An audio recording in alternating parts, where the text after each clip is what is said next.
రాత్రి 2 గంటలు. ఖాళీ రోడ్డుపై ఒక టాక్సీ వెళ్తోంది. డ్రైవర్ రాములు అద్దంలో చూసి భయపడ్డాడు.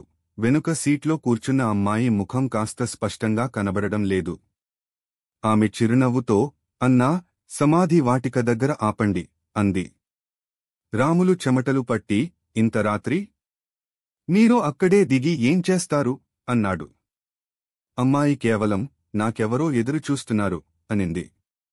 కొన్ని నిమిషాల్లో కారు సమాధి వాటిక దగ్గర ఆగింది. అమ్మాయి కాస్త వాలి, ముందరి సీట్లో ఒక పాత నోటు పెట్టింది. ధన్యవాదాలు అన్నా అంటూ దిగిపోయింది. రాములు వెనక్కి తిరిగి చూసేలోపే అమ్మాయి కనబడలేదు.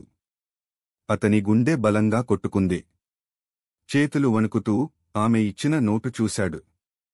అది 1985 సంవత్సరం నోటు. ఆశ్చర్యంతో రెండో రోజు రాములు ఆ సమాధి వాటిక దగ్గరికి వెళ్ళాడు. అక్కడ ఒక ఫోటో ఉంది. అదే అమ్మాయి. ఆమె మరణం 1985.